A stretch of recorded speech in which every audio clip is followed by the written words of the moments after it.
Assalamualaikum warahmatullahi wabarakatuh. Perkenalkan, nama saya Anissa Ramdanti dengan NIM 2024 0102 151.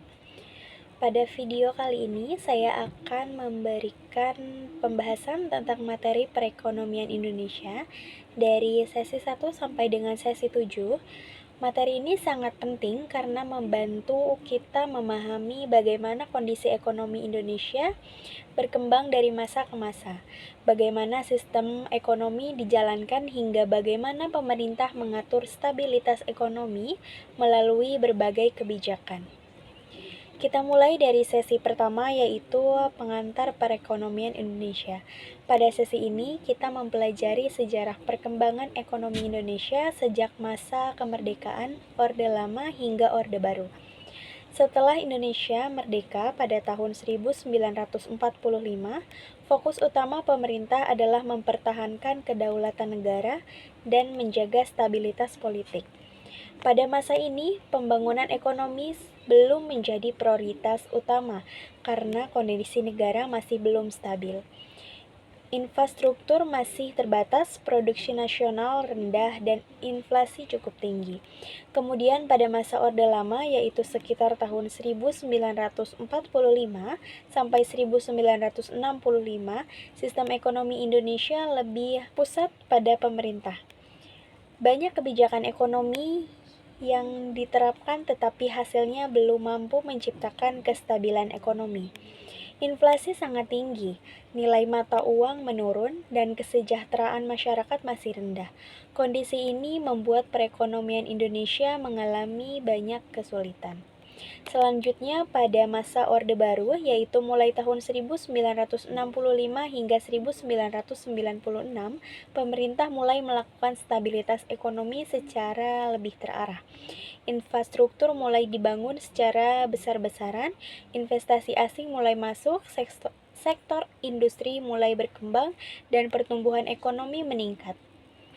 Masa ini dikenal sebagai periode pembangunan ekonomi yang cukup kuat, meskipun tetap memiliki berbagai tantangan sosial dan politik.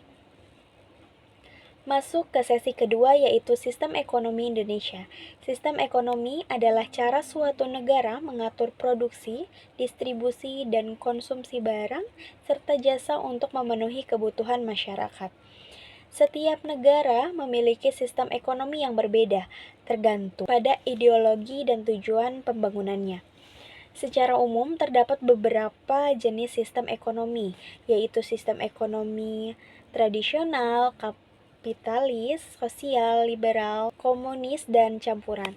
Sistem tradisional biasanya masih menggunakan kebiasaan turun-temurun dan teknologi sederhana.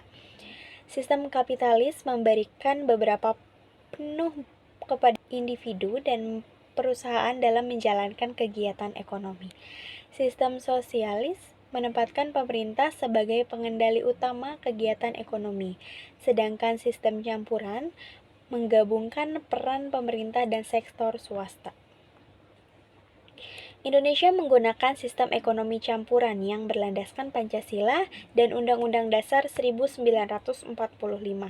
Dalam sistem ini, pemerintah tetap menguasai cabang produksi penting yang mengangkut hajat hidup orang banyak, seperti listrik, air, dan daya alam. Namun masyarakat juga diberi kebebasan untuk berusaha. Tujuan utamanya adalah menciptakan keadilan sosial dan kesejahteraan bersama. Selanjutnya, sesi ketiga, yaitu pembangunan ekonomi. Pertumbuhan ekonomi adalah proses meningkat kapasitas produksi barang dan jasa dalam suatu negara dalam jangka waktu tertentu. Biasanya, pertumbuhan ekonomi diukur menjadi produk domestik bruto atau biasa dikenal dengan sebutan PDB, dan produk nasional bruto atau PNB. Jika PDB meningkat, artinya produksi barang dan jasa dalam negeri juga meningkat. Hal ini menunjukkan adanya perkembangan ekonomi yang positif. Pertumbuhan ekonomi sangat penting karena berhubungan langsung dengan peningkatan pendapatan masyarakat. Kesempatan kerja dan keseimbangan sosial. Ada beberapa faktor yang mempengaruhi pertumbuhan ekonomi, antara lain ada investasi, produksi, perdagangan internasional, perkembangan, dan teknologi, kualitas sumber daya manusia, serta kebijakan pemerintah. Misalnya, jika investasi meningkat, maka pembangunan industri juga meningkat, sehingga lapangan kerja juga bertambah. Namun, jika namun kita juga perlu memahami bahwa pertumbuhan ekonomi berbeda dengan pembangunan ekonomi. Mengapa demikian? Karena pertumbuhan ekonomi bersifat kuantitatif, artinya hanya melihat peningkatan angka produksi dan pendapatan saja. Sedangkan pembangunan ekonomi bersifat kualitatif, yang dimana perubahan struktur ekonomi, pemerataan pendapatan, dan peningkatan kualitas hidup masyarakat. Berikutnya sesi keempat yaitu kependudukan dan pengangguran. Indonesia merupakan salah satu negara dengan jumlah penduduk terbesar di dunia. Pertumbuhan penduduk yang cepat dapat menyebabkan ledakan penduduk atau population explosion. Ledakan penduduk terjadi ketika angka kelahiran tinggi tetapi tidak diimbangi dengan ketersediaan lapangan kerja, fasilitas pendidikan, kesehatan, dan kebutuhan hidup lainnya. Akibatnya akan muncul beberapa masalah seperti kemiskinan, kepadatan penduduk, pengangguran, dan menurunnya kualitas hidup masyarakat. Pengangguran adalah kondisi ketika seseorang yang termasuk angkatan kerja tidak memperoleh pekerjaan. Pengangguran terbuka meliputi mereka yang sedang mencari kerja, mempersiapkan usaha, merasa tidak mungkin mendapatkan pekerjaan, atau sudah memiliki pekerjaan tetapi belum memulai bekerja. Tingginya tingkat pengangguran dapat menimbulkan masalah ekonomi dan sosial. Produktivitas masyarakat menurun, pendapatan keluarga berkurang, dan angka kemiskinan juga akan meningkat. Bahkan dalam kondisi tertentu dapat memicu tindak kriminal karena tekanan ekonomi. Oleh karena itu, pemerintah memiliki tanggung jawab besar dalam menciptakan lapangan kerja dan meningkatkan kualitas sumber daya manusia. Selanjutnya yaitu sesi kelima, yaitu konsep ketahanan pangan.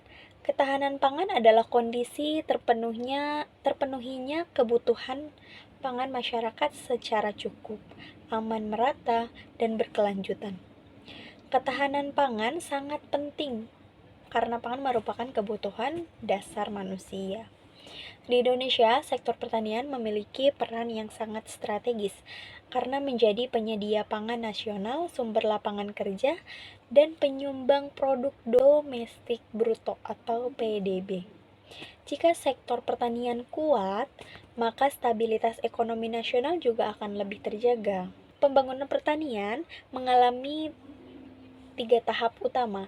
Pertama adalah pertanian tradisional, yaitu pertanian yang masih mengandalkan tenaga manusia dan alat sederhana sehingga hasil produksinya juga terbatas. Yang kedua, ada pertanian peralihan, yang dimana pertanian ini mulai menggabungkan tenaga manusia dengan teknologi sederhana. Lalu yang ketiga, ada pertanian modern atau komersial, yaitu pertanian yang sudah menggunakan teknologi tinggi mulai dari penanaman, pengolahan, pengemasan, hingga pemasaran. Sejarah kebijakan pangan di Indonesia juga mengalami perubahan dari masa ke masa, dari masa kerajaan, masa kolonial, masa kemerdekaan, Orde Baru, hingga reformasi. Salah satu lembaga penting dalam kebijakan pangan adalah Bulog atau Badan Urusan Logistik yang berperan dalam menjaga stabilitas harga dan pasokan pangan nasional. Selanjutnya ada sesi ke-6, yaitu analisis industri. Industrialisasi merupakan proses penting dalam pembangunan ekonomi. Karena apa? Karena mampu meningkatkan nilai tambah suatu produk dan memperluas lapangan kerja. Semakin maju sektor industri negara, maka semakin kuat pula perekonomiannya. Secara umum, industri dibagi menjadi dua, yaitu industri barang dan industri jasa. Industri barang meliputi pertanian, pertambangan, konstruksi, dan manufaktur. Sedangkan industri jasa meliputi perdagangan, transportasi, perbankan, pendidikan, dan pelayanan lainnya. Menurut Departemen Perindustrian, industri nasional dibagi menjadi 3 kelompok besar. Di antaranya adalah industri dasar, seperti industri mesin, logam dasar, dan kimia dasar. Industri ini bersifat padat modal dan menggunakan teknologi yang tinggi. Kedua adalah industri kecil yang bersifat padat karena karya dan berperan besar dalam pemerataan ekonomi serta membuka lapangan kerja. Ketiga adalah sistem industri hilir, yaitu industri yang mengelola hasil pertanian, kehutanan, dan pertambangan menjadi barang yang memiliki nilai tambah lebih tinggi. Analisis industri penting dilakukan untuk mengukur kinerja ekonomi nasional, meliputi efisiensi produksi, tingkat penjualan, profitabilitas, dan daya saing industri di pasar domestik maupun internasional. Terakhir, sesi ketujuh, yaitu kebijakan moneter.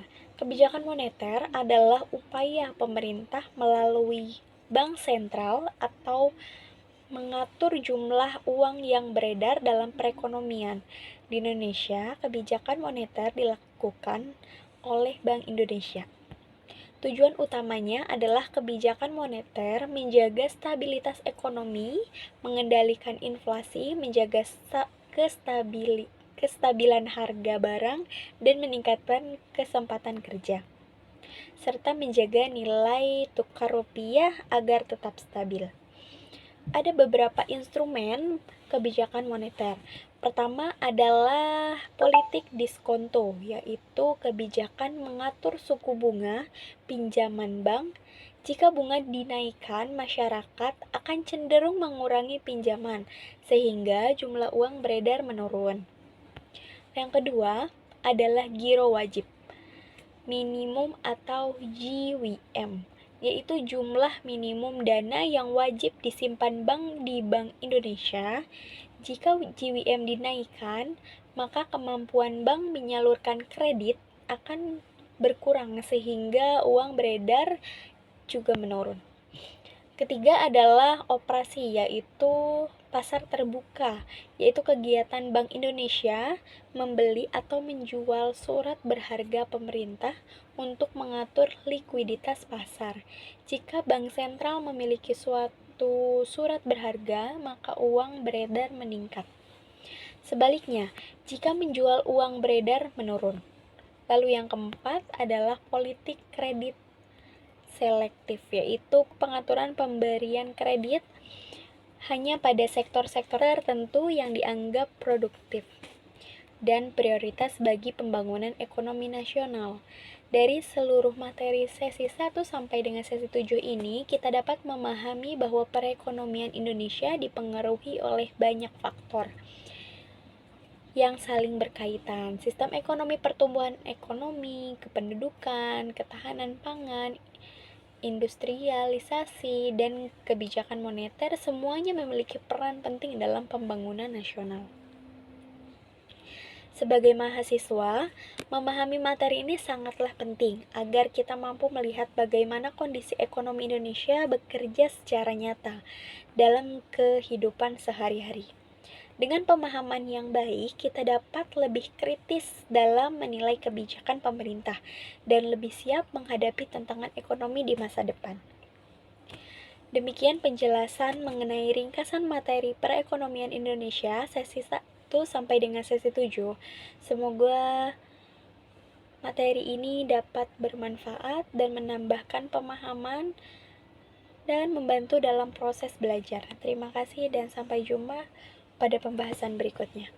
Wassalamualaikum warahmatullahi wabarakatuh.